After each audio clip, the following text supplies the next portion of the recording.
അധ്യായം 106 സൂറത്തു ഖുറൈശ്. മക്കയിൽ അവതരിച്ചത്. വചനങ്ങൾ 4. ബിസ്മില്ലാഹിർ റഹ്മാനിർ റഹീം. പരമകാരുണികനും കരുണാനിധിയുമായ അല്ലാഹുവിന്റെ നാമത്തിൽ. ലിഇലാഫി ഖുറൈശ്. ഖുറൈശികൾക്കു ഇണക്കമുണ്ടാക്കി കൊടുത്തതിനാൽ. ഈലാഫിഹിം റിഹ്ലതശ് ശിതാഇ വസ്സൈഫ്. അതായത് ശൈത്യകാലത്തെയും ഉഷ്ണകാലത്തെയും യാത്ര അവർക്കു ഇണക്കിക്കൊടുത്തത്. ഫൽയഅ്ബുദൂ റബ്ബ ഹാദൽ ബൈത്ത്. അതിനാൽ അവർ ഈ വീടിന്റെ റബ്ബിനെ ആരാധിച്ചു കൊള്ളട്ടെ. അല്ലദീ അത്അമഹും മിൻ ജൂഇൻ വആമനഹും മിൻ ഖൗഫ്.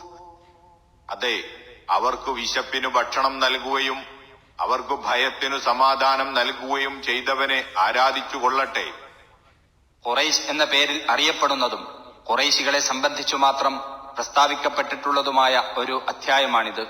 ഇതുമൂലം ഖുറൈശികളുടെ പേരും കീർത്തിയും ലോകാവസാനം വരെ ഭൂമുഖത്ത് അവശേഷിക്കുന്നതായിരിക്കും.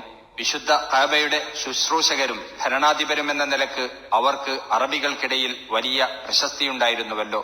പക്ഷേ ജീവിതമാർഗങ്ങളിൽ മിക്കവാറും അവർക്ക് അന്യനാടുകളെ ആശ്രയിക്കേണ്ടിയിരുന്നു. ഈത്തപ്പഴം മുതലായ ചില ഫലവർഗ്ഗങ്ങളല്ലാതെ സാധാരണ കൃഷിവിഭവങ്ങളൊന്നും അവിടെ ഇല്ലായിരുന്നു.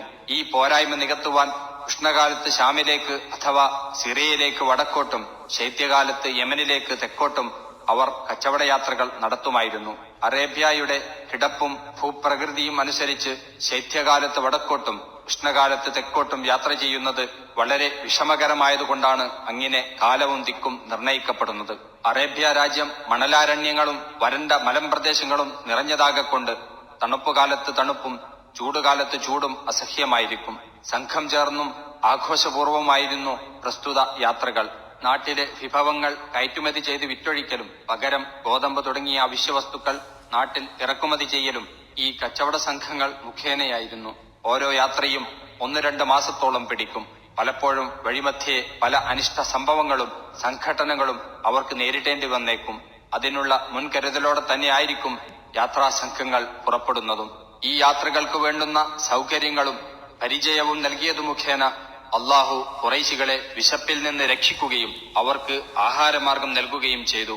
അവർക്ക് അറബികളിലുണ്ടായിരുന്ന പ്രത്യേക സ്ഥാനമാനങ്ങൾ നിമിത്തം മറ്റുള്ളവരെ അപേക്ഷിച്ച് അവരുടെ യാത്രാസംഘങ്ങൾ ഏറെക്കുറെ സുരക്ഷിതങ്ങളുമായിരുന്നു.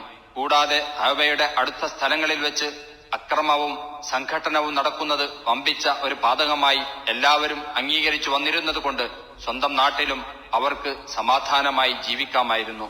ഇങ്ങനെയുള്ള അനുഗ്രഹങ്ങളെയാണ് അള്ളാഹു അവരെ അനുസ്മരിപ്പിക്കുന്നത്.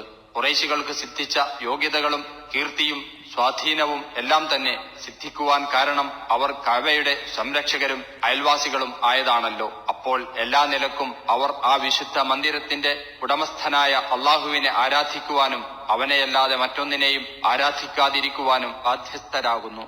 ഈ ബാധ്യത അവർ നിറവേറ്റിക്കൊള്ളട്ടെ എന്ന് അവരെ അള്ളാഹു ഉത്ബോധിപ്പിക്കുകയാണ്.